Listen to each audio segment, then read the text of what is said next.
All right, and we are back here on the GSMC Football Podcast. And for the third part of the show, we are going to talk about George Kittle, his comments on the Brandon Aiyuk contract situation. And look, I'm going to say this. We just want this to get resolved at some point. I mean, I really want it because then it gives me something else to talk about as we try to get to the preseason, which we're getting closer to that. We still got a few more weeks, but we still got some time to go. So what's interesting now is I spent the last pretty much month doing schedule breakdowns. So I always had the graphic, but we're gonna include a Brandon Aiyuk graphic right here. Just to kind of give you his 2023 stats. Just so we have that in the background. While we talk about George Kittle talking about Brandon Aiyuk and the contract situation. So, yeah, I mean, I've gone over Aiyuk's stats a handful of times from last season. So, yeah, 75 receptions last year, over 1,300 yards receiving and 7 touchdowns. But this is what George Kittle had to say on the Brandon Aiyuk stuff. So he said, I think if you look at my career being a 49er and the way most of the contracts have gone, I didn't get signed until the second week of training camp. Debo was pretty late. Bosa was the first week of the season. That's just how business is done out there. I'm not in the meetings. I have no idea. I actually go out of my way to not talk to anybody going through contract negotiations. So when people ask me questions, I'm like, I have absolutely no idea. But this is what he said about Aiyuk specifically. I'm not concerned about it. Aiyuk's a phenomenal football player who's a big part of our offense, and he's one of the most complete receivers that I've ever played with. So I'm going to assume that Aiyuk's going to be on our team by the time the season starts. So George Kittle has confidence that a deal's going to get done.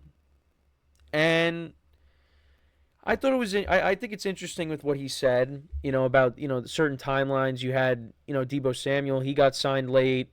Nick Bosa got signed. When the season started. So who's to say that the same thing doesn't happen with Brandon Aiyuk? It could happen. Like Nick Bosa, it could happen week 1, around that time.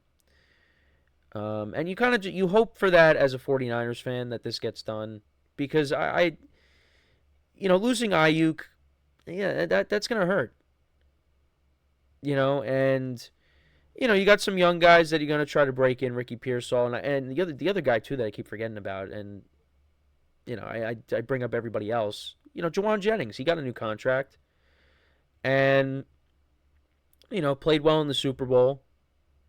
It was really one of the main parts of their offense because he threw a touchdown and he caught a touchdown in the Super Bowl, threw the one to McCaffrey, and then he caught one late in the game. But, Brandon Aiyuk, he is, go back to 2021 where, the beginning of the year, he was having no impact on games.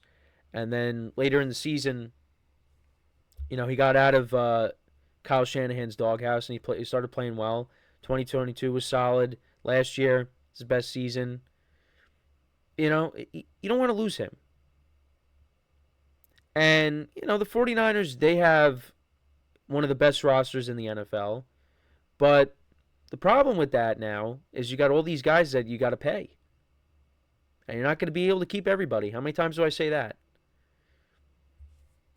Most of their guys have new deals, but there's guys that are going to need new deals after Aiyuk. Specifically, Brock Purdy. So they're going to have to find a way to figure it out. But, George Kittle's a guy that's, I think, he's a positively spoken man. He's a glass half full kind of guy. And, based off of what I was watching with Receiver the other night, episode 1, and when he was, they showed the clip of him, after the first loss to the Chiefs in the Super Bowl, and he said, how he's going to be back, he will be back here, and the 49ers did make it back to that point. It's just they didn't get it done, unfortunately for them. But you know what? It is interesting with what he said, though. Aiyuk could get paid right when the season starts.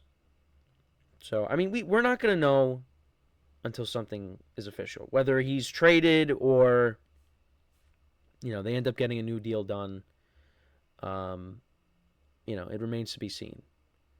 But even without Aiyuk, yeah, I mean, I think you have enough weapons on the offense where, you're going to be fine. But I've brought this up numerous times.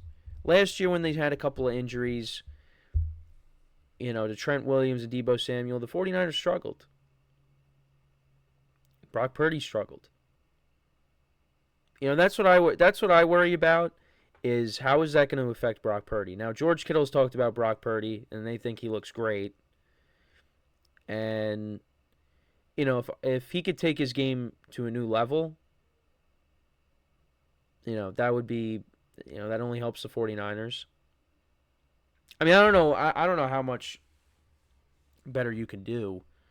But, if you're missing some of your key guys and you're still playing at a high level and you're limiting the turnovers, because that's something that became a problem when, guys started getting hurt, was, he's throwing some interceptions. That's the thing. If you have to overcome that kind of adversity, people are going to notice that. Now, I think Brock Purdy has overcome adversity. I mean, you go back to the playoffs last year when they were down, to the Packers and the Lions. They could have easily, well, especially the Lions, that deficit. The Niners could have easily mailed it in, and, the Lions could have went to the Super Bowl, but they didn't.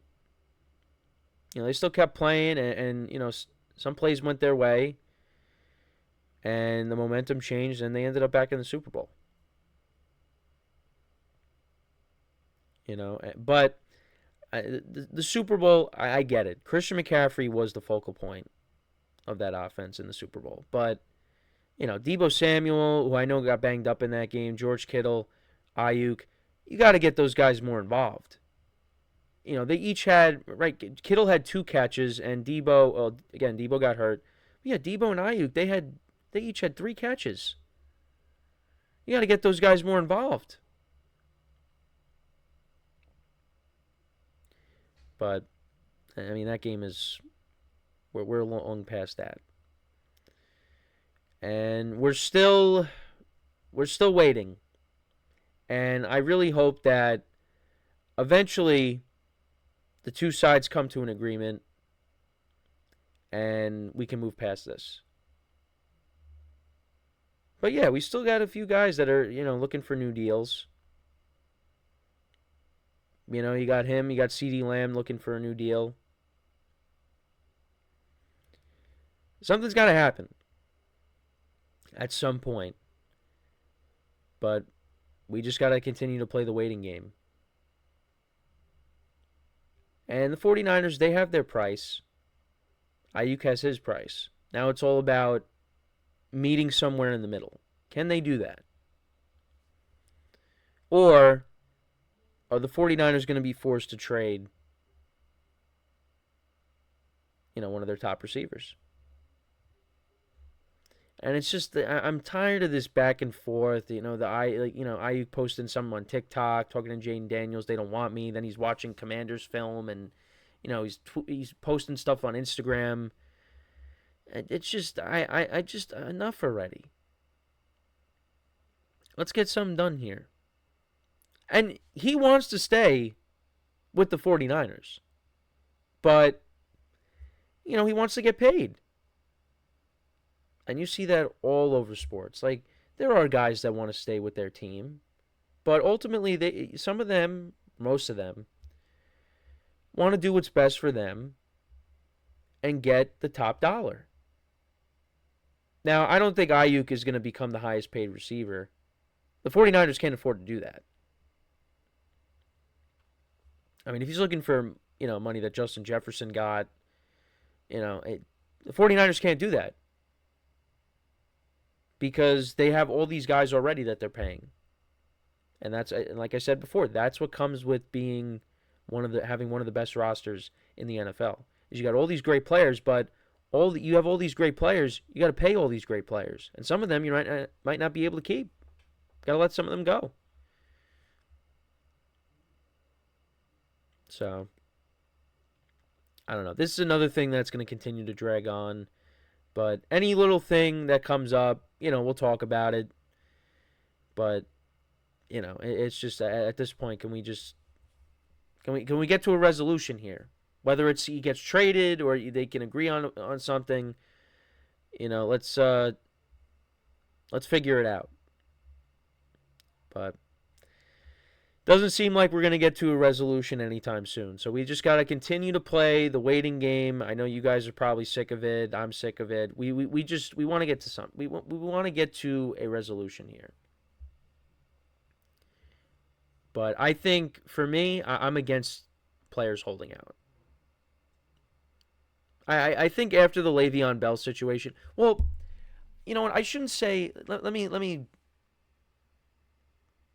rephrase. I'm not against players holding out. I'm against players holding out for an extended period of time, because I think because of what happened with Le'Veon Bell, when you hold out for the whole year, you're doing yourself a disservice. Like, if you miss a few, like Jonathan Taylor, he wanted a new contract and he missed the first few games of the season. Okay, Chris Jones missed the opener against the Lions last year for the Chiefs. Like, okay, like if you miss like 1, 2, 3, 4 games, because you're looking for a new contract. All right, but you can't be missing any more than that. Like, half the season or even the whole season, like Le'Veon Bell. It's just it doesn't end well. And that's why, for me, I always think back to Le'Veon Bell, because he was not the same player. Now, part of it was he went to the Jets, and Adam Gase didn't want Le'Veon Bell, and the Jets wasn't the best landing spot for him. And that's why, you saw him playing for the Bucs for a second, and the Chiefs and the Ravens even. He just wasn't the same player. I holding out for the whole year, that set him back, and he regrets it. But again, we're not at that point yet, but I don't know. The way things are going, if they don't trade Aiyuk, and they might not come to an agreement by the time the season starts, it's possible he does hold out and miss some games, but we'll see. But let me know what you guys think about that. Hopefully we get to an agreement at some point. So we are going to take our next break. And when we come back, we will talk about the quarterback battle in Vegas. We'll talk about Devontae Adams' comments on it. And I'll give you my thoughts when we return from our next break. So, with that being said, stick around, and we'll be right back here on the GSMC Football Podcast.